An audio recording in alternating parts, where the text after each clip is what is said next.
Thanks, everyone. Thanks for staying with us all day. And thank you to Jake Sullivan for making time to be with us. It's an honor to have this special guest with us for this keynote fireside chat. I don't think Jake needs an introduction. You all know he served as National Security Advisor in the Biden administration and has held a long range of distinguished positions in government and elsewhere, including as a senior advisor to the presidential campaign of our own faculty member at SEPA, Hillary Clinton, who called Jake a once-in-a-generation talent. And just last week, he joined the faculty of the Harvard Kennedy School, so now Professor Jake Sullivan, thanks for being with us. I will just say, as a note at the start, 30 minutes is going to go by really fast. And I say that because you all know Jake had his hands full with no lack of foreign policy crises, from Ukraine to Gaza to Afghanistan, and there are also no lack of podcasts where he talks about all of those things. And what I really want to do today, because we're not going to get to everything, is sort of focus a bit more on issues that, in my view, tie more directly or indirectly to issues of the global economy, global energy sector, energy markets, energy security, and of course, the clean energy transition. So there was a lot of news, including minutes ago, about what is happening with tariffs and whether those are now put on pause. But I guess at a high level, Jake, I wanted to start by asking you came into the Biden administration with a big idea, a foreign policy for the middle class. And in your now famous Brookings speech about a small yard and a high fence, you spoke about the need to onshore jobs and domestic manufacturing, reduce our vulnerability to global supply chains, strengthen the middle class. Those are the same things I hear the Trump administration saying they're trying to achieve with these tariffs. And so comment on the tariffs. I suspect I know a little of what you might say about them. But more broadly, is this a sharp escalation, perhaps misguided, of a long-term policy shift, both sides of the aisle, that has been happening for a while to how we think about whatever the neoliberal economic order is? Well, look, I mean, one thing I will say about the Trump tariffs is he said he was doing them in the name of the American worker, and yet he was harming the American worker with the broad-based tariffs, many of which it appears he's now suspended. He said he was doing it to improve our strategic position vis-a-vis China. I think it weakened our strategic position vis-a-vis China. The last thing we should be doing is picking fights with all our friends who should be aligning with us in the competition with China and pushing back against China's practices. And so I think the approach that he chose to take, of broad-based tariffs, and I have in fact said at Brookings that I thought these kind of indiscriminate universal tariffs harm workers and consumers and don't aid our national security. But for me, foreign policy for the middle class really comes down to three propositions. First, we should not be dependent for critical strategic goods on any other country or on external shocks the likes of COVID, and be in a position where working people in America are harmed. And that does mean not just reshoring in critical strategic industries like semiconductor manufacturing, clean energy, critical mineral refining and processing, but it also means friendshoring so that we have resilient supply chains with others. Second, that we continue to maintain our innovation edge so that America is driving the inventions and then building the inventions of the future in critical areas. And then third, that we not allow our technologies at the highest end to be used against us or our allies. And that's why we chose to impose the semiconductor export restrictions that we did on China. Now, some people say, well, Biden administration did some tariffs, and you guys talked about reshoring. Trump's doing the same thing, so isn't it the same? It's, to me, kind of the equivalent of saying we support a tax policy at a reasonable percentage. He supports a tax policy at a crazy percentage, and we're the same because we both support taxes. That, to me, doesn't logically add up. I think he's taken the rhetoric of resilience, reshoring, strengthening, and reversing the hollowing out of the middle class, and applied a policy or a strategy that makes very little sense. And I think today's step back indicates that it's finally starting to dawn on people in the administration that it makes very little sense. And so let me ask you then about a more sensible approach and what really needs to be done to achieve resilience, reshoring, diversify supply chains. I mean, you said again in your Brookings speech, which hopefully people are aware of, but they should listen to it, Google small yard, high fence, that China hasn't always played by the rules that some assumed when we began the process of accession to the WTO or just trying to create a more integrated global economic system. But it is also true that today their advantages, including in areas like clean tech, come from real cost advantages and economies of scale and innovation by companies like BYD, short of extremely high and destructive tariffs, as you just characterized them. Is it really possible to overcome the advantages that China has in any meaningful time frame? Do we have the tools in our toolkit to do that, and what are they? I think it's daunting. I mean, in the Biden administration, we worked hard over 4 years to try to begin to close the gap with respect to some of these clean energy technologies, to try to push forward on supply chain diversification. And I think we made some progress, but not nearly the progress I would have hoped. And China continued to race forward in key areas. And I hear a lot of people asking the question, particularly when it comes to climate goals, if China can produce the major clean energy technologies at greater scale and cheaper, why not just take it and deploy it, and that'll help us drive towards the Paris goals as opposed to try to compete with that effectively. And I basically have 3 answers to that. The first is I think it's very difficult to tell Americans or Europeans or frankly people anywhere else in the world that they don't have a role to play in the clean energy transition other than being the consumer. I think that's just a very hard argument from the point of view of democracies selling a policy over the midterm. Second, I think it's wrong to trade one form of energy dependence from decades past on fossil fuels from the Middle East and elsewhere for another form of energy dependence to a country like China that has been prepared to weaponize that dependence in other contexts over time. And we saw from Europe's dependence on Russia with respect to gas just what that can do at a moment of geopolitical crisis. And then third, for what we need globally, the kind of resilience, capacity, production, deployment, just saying, well, China will take care of all of it is no answer.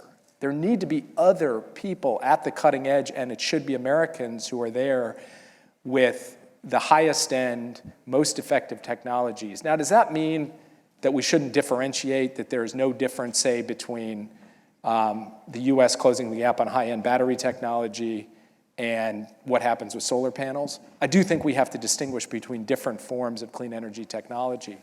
But to me, it is absolutely vital if we hope to have a long-term strategy to achieve our climate goals and our energy security goals in a sustainable way, that the United States continue to drive at this. Frankly, we have an administration that has evinced a hostility to this strategy, and that's a real challenge.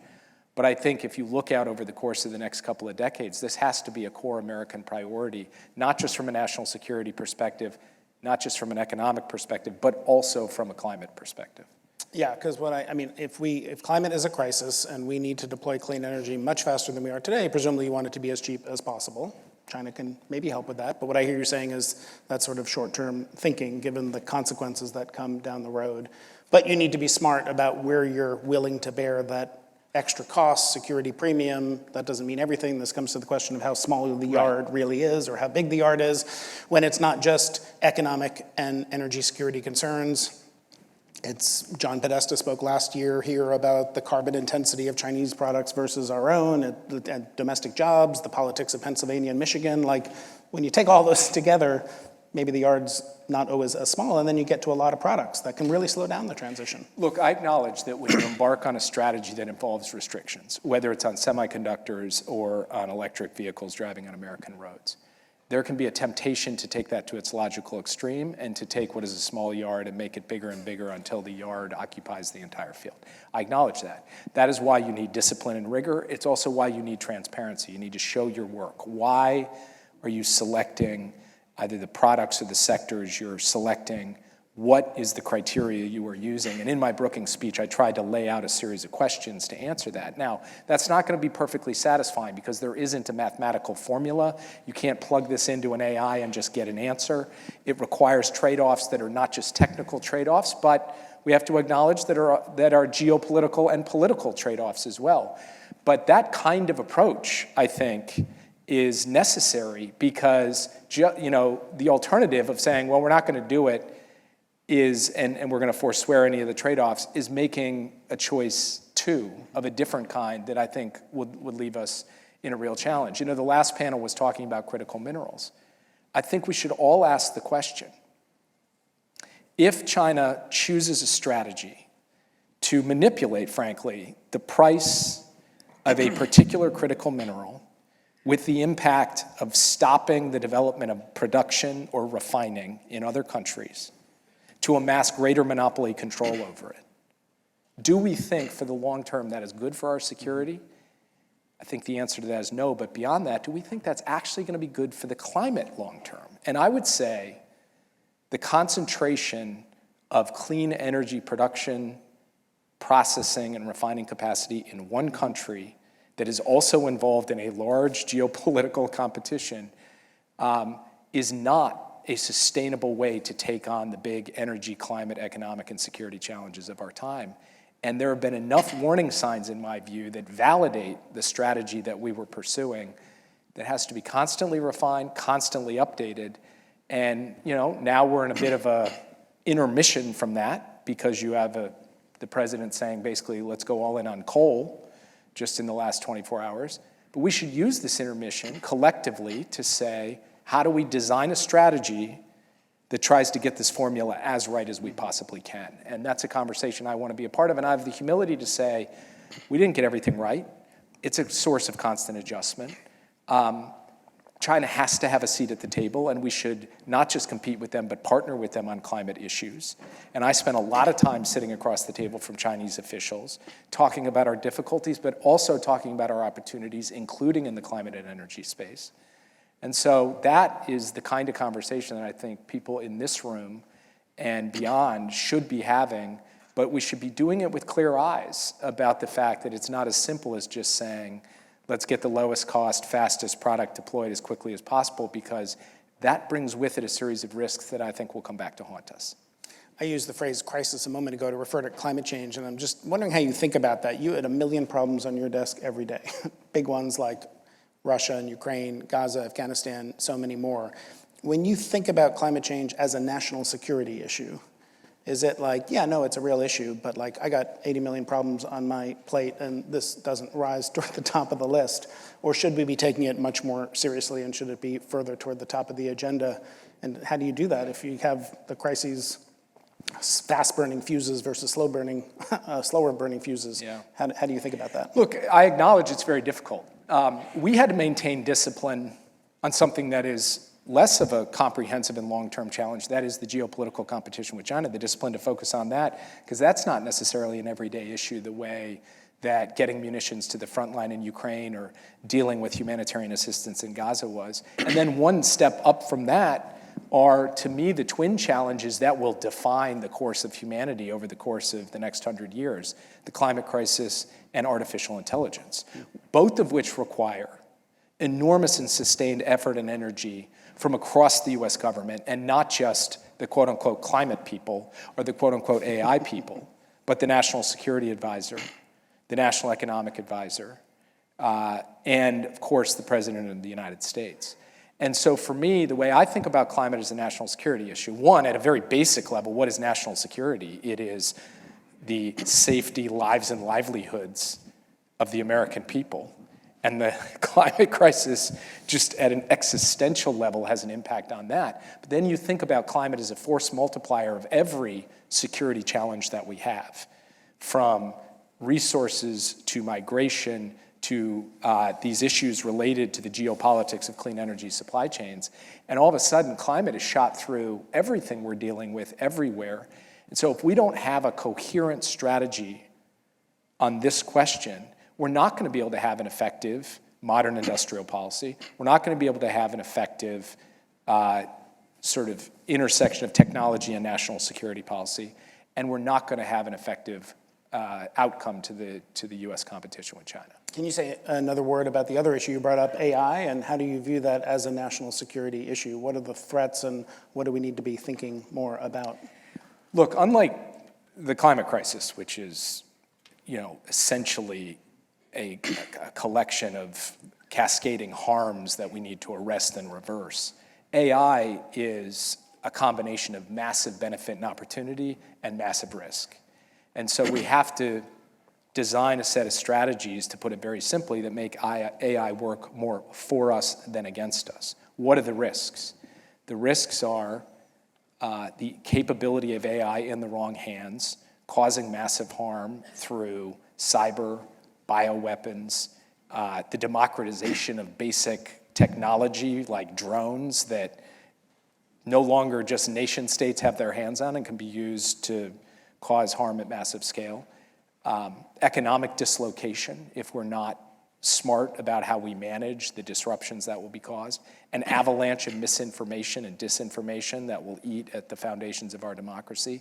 These are all areas of genuine risk and harm. And there's attendant harm, which is to deal with them, do we end up heading down the road of a more, as Mustafa Sullivan put it, dystopian society where you basically just impose control and AI will provide the government with lots of tools of control so that those harms don't turn into catastrophe. So this is what we're up against. And by the way, we're not up against this in 30 years. Mm-hmm. We're up against this now, presently. The present capabilities have the capacity, if the guardrails are taken off, in the hands of the wrong person to cause dramatic and massive harm. The capabilities exist today to disrupt millions of jobs. The capabilities exist today. So this is upon us as we speak, and I just don't think it is getting the attention that it deserves. But of course, then we also have to harness the opportunities, and you heard in the last panel a question about what are the opportunities of AI when it comes to things like the critical mineral supply chain. For climate, AI could be a part of the solution, a central part of the solution. It's not good enough just to mitigate risk if we're not unleashing the opportunity to deal with the other major challenges that confront us. Yeah, I'm looking at my colleague David Sandalo, who's written a lot about that. You mentioned a moment ago in terms of China, like you don't want to go from dependence on imported oil or gas to clean energy supply chains, economic resilience, economic security. And the U.S. is now a net exporter of oil and gas. And I'm wondering, just from a national security standpoint, we need to grow clean energy for sure, for climate.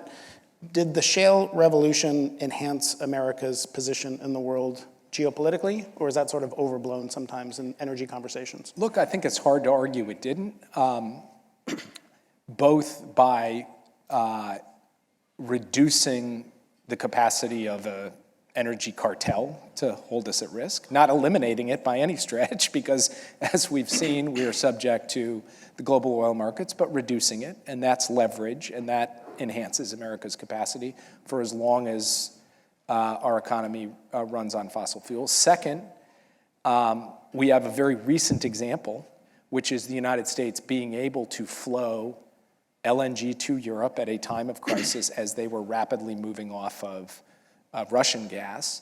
And I think that was a genuine success story that happened fast and happened because the United States was able to do that coming out of the shale revolution. 15, 20 years ago, we would not have been able to do that, and that's meaningful as well. So I do think it has created tools, cards for the U.S. to play, but I also believe deeply that a clean energy transition means just that, a transition, and it does mean that we need to reduce our reliance on fossil fuels and increase the deployment of clean energy technologies, because I think not only is that where the future lies from the point of view of addressing the climate crisis, but it's also where the future lies with respect to who's going to be on the technological edge and who's going to be the most geopolitically consequential country in the world in 50 years. Does that LNG point you just made, is that inconsistent with pausing new permits, or does that come to the time frame thing you were just talking about today versus the future? That's a time frame issue. That pause was about future building of future capacity. What we had pledged to Europe, and we told them we'll get you 18 BCM in a defined time frame. Rarely does the President of the United States and the President of the European Commission come together and put out a white paper, and then that white paper actually becomes reality. Normally it's just some words that you look at 5 years later, you're like, oh, that never really happened. We made a specific pledge about what we deliver. We did that to close a gap that existed because of the dislocation of the shutoff of Russian gas. We delivered it. We have continued to deliver it. And I think the whole debate about the moratorium on future permitting was not really did not really impact this, although it is a trade-off. And in those conversations, we had to say, hey, our allies and partners have thoughts on this too. So I want to acknowledge that. But I don't think it directly affected what we were trying to do in response to the Ukraine crisis. There were reports that, and this relates to energy, of course, too, because part of how you navigate these issues and use sanctions affects energy markets and the impact on the domestic economy. So that all, I assume, came into factors you were thinking about how to approach Iran, pressure on Iran for a deal. And there was a deal, and then the Trump administration, the first time, pulled back on the Iran deal. The enrichment breakout time is now shorter than ever. There were reports negotiators will be coming together this weekend. Can you just, what do you expect, if anything, comes of those talks? And given how short that breakout time is now, what is the potential path forward? Look, we heard from the president with Prime Minister Netanyahu sitting next to him that he was sending his negotiator to begin dealing with the Iranians. There's some question about direct versus indirect. We'll see how that all plays out. But the key point is, negotiations between the United States and Iran over a potential diplomatic resolution of the Iranian nuclear challenge are now basically underway. And the question is, will there be a deal? And I think there is the possibility that there will be. And I think there is a possibility that that deal won't look too different from the deal President Obama ultimately produced. The major difference will be this time some of its critics will become its supporters. Can you talk about also what you see happening in terms of the path forward for Ukraine, potential for a ceasefire, and the Trump administration's desire to get compensation in the form of access to critical minerals? Where does this conflict go from here? And maybe, because this is an energy conference, sort of comment if you can on the role energy played in a variety of ways in how the Biden administration responded to the Ukraine crisis. Well, first, I think it's really important for people to understand the president and the vice president have tried to basically cast the question of Ukraine as you're either for war or you're for peace. And that is a completely false choice. The real choice is a choice between a true peace that is durable and sustainable and a false peace that involves basically a surrender to Putin. And my concern about the approach the administration has taken too far, although it's not too late to change course, is that they have adopted the Russian position on how this war started. It's the Ukrainians' fault. They have conceded up front in the negotiation major points in contention. Ukraine's role in NATO as one example of that, and the American willingness to play a part in guaranteeing any peace. And in a quite dramatic and deeply unfortunate spectacle in the Oval Office, they basically squeezed Zelensky while, to a large extent, letting Putin off the hook. I think that is the wrong approach. I think the right approach, which we work to set up for in the closing months of the Biden administration, is give more leverage to Ukraine, display staying power on behalf of Ukraine, and that is more likely to generate a negotiation in which Ukraine is in a position of strength and you get that true peace that can be durable and sustainable. There is still the opportunity for President Trump to do that. And in fact, he said not long ago that if Putin continues to resist a ceasefire, which I predicted he would resist a ceasefire because he wants this war to continue, that President Trump would impose secondary tariffs on oil sales from Russia to bring things back to the energy area. I hope that is not just idle threat. I hope if Putin continues to refuse to negotiate in good faith, that the Trump administration will use sticks and not just continue to offer up carrots to President Putin. More broadly, obviously, energy played a central role in this conflict, dating back years. The relationship between Russia and Ukraine, the transshipment through the pipeline, from Russia across Ukraine into Europe. The relationship between Russia and Europe when it came to cheap Russian gas as a core element of European industrial production in key countries, to include Germany. And the need, very rapidly, for us to generate resilience and robustness in the European energy picture in the face of the loss of that Russian gas. Mm-hmm. And in the early months of the conflict, you saw this massive spike in oil prices. You saw a potential energy crisis in Europe and a an aggressive strategy coordinated between the US, Europe, our Asian partners, partners in the Middle East to say, we're going to do something about this. And frankly, oil prices came down. The European energy crisis was to a substantial extent abated. And I think that was through an incredible amount of determined statecraft led by the United States of America, and is a good example of how energy diplomacy can be critical to creating the conditions for sustained support for Ukraine in this brutal war of aggression that they're fighting. And physical grid security and cybersecurity and the Zaporizhia nuclear plant. And I'm looking at our new distinguished visiting fellow, Kadri Simpson, who was squarely in the middle as Europe's energy commissioner and managing all of that. We have a couple of questions from the audience. I'll just share one story. Very early in the conflict, President Zelensky called President Biden and said, we have reports that there are essentially Russian mercenaries making their way to the Zaporizhia nuclear power plant to blow it up. And, we need to mobilize to stop this. Can you imagine President of the United States getting a call that seemed all too plausible, and the catastrophic consequences of that actually coming to pass, and having to think, our actual tools to do something about it are limited, but we can work through channels to warn the Russians, we can work with the IAEA, we can work with European partners, work with the Ukrainians and so forth. But a quite remarkable moment that brought home how at various points we came uncomfortably close to real catastrophe, not even getting into the question of Russian use of tactical nuclear weapons, just with the Ukrainian nuclear enterprise in the context of a hot war and contested territory. I think this is something that most Americans do not appreciate, how substantial that risk factor was, and frankly remains to this day. That's frightening. I'm going to go to a question from the audience. There's a question about the necessity, configuration, application of a large-scale U.S. investment fund, like a sovereign wealth fund. There were reports in the New York Times the Biden administration had considered that. What does it mean for the U.S. to have a sovereign wealth fund? Do we need one? Look, I do think the United States does not have all the tools we need to deploy capital, to secure critical supply chains, to secure strategic assets when necessary. And a lot of other countries do have that, are able to move capital rapidly in times of crisis or as part of a strategy of building resilience. And, we rely on the Development Finance Corporation, we rely on some tools at DOD, we rely on some tools, we previously did at USAID that, have now been more or less dismantled.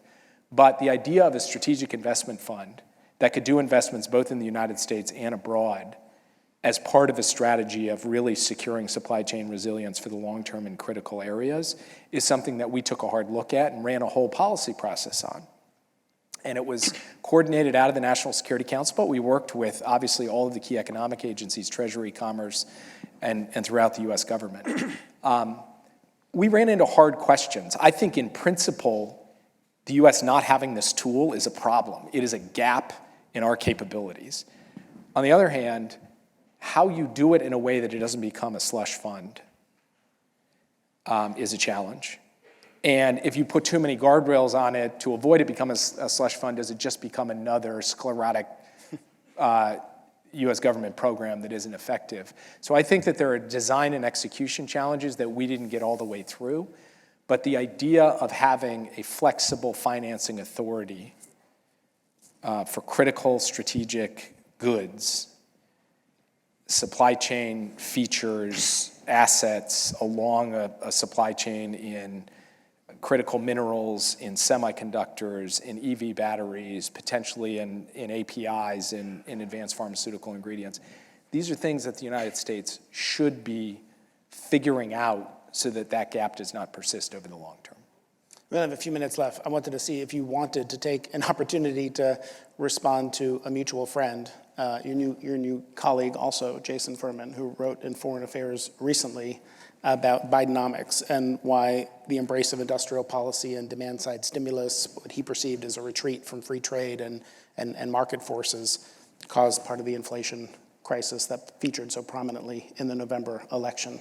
Curious if you had a response to that. I did not fully expect that question. I'm very, very proud to be now a colleague of Jason Furman, who I respect a great deal, but am genuinely puzzled by what I feel like is a ferocious anti-Biden economics argument that does not follow his normal pattern of dispassionate rigor. I don't quite know what's motivating it, but I am not going to be able to respond as effectively to it as two people who have written very good pieces that are worth reading.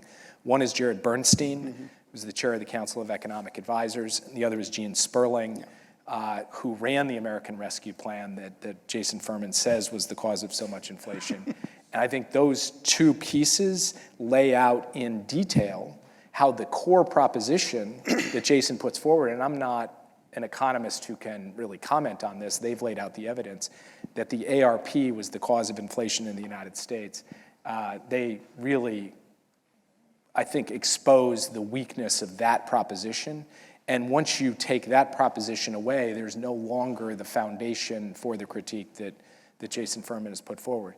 I do think there are totally legitimate debates about industrial policy, about how to think about international economic policy in a construct in which we need to think about supply chain resilience, climate, and national security, which I do think confound the traditional free trade orthodoxy. Doesn't mean we do this crazy tariff thing. Like, I believe in that, and that's what I laid out in my Brookings speech, but it's not even the same ballpark. Frankly, it's not even the same sport as what the Trump administration is doing right now. What we were trying to do was something much more targeted and focused to deal with particular challenges of clean energy deployment, national security, and industrial reshoring, but not bringing a socks factory back to Minnesota, my home state, rather trying to bring back strategic industries that are critical for our national security and our economic resilience long term. I read both Jared and Gene's piece, and it would be a great panel discussion to have all three of them here. Maybe we'll try to do that That'd next be fun. time. Bring popcorn to that. Last question. You appeared on the Ezra Klein podcast in January. I hope people listened to it. It was great, as everything you do is. He asked you a question at the very end. He said, after Secretary Clinton lost, you did a lot of thinking about the lessons from that defeat that informed your foreign policy approach in the Biden administration. And then Trump won again, even more convincingly. And he asked you if that had changed your understanding of the lessons you drew back in 2016. And your answer was, ask me again in 6 months, I need some sleep first. So it's been 3 months, Yeah, not exactly. 6. So ask me again in 3 months. But you've gotten a little bit of sleep. So I'm wondering if you're like half slept up. Do you have a response to Half that? an answer? Look,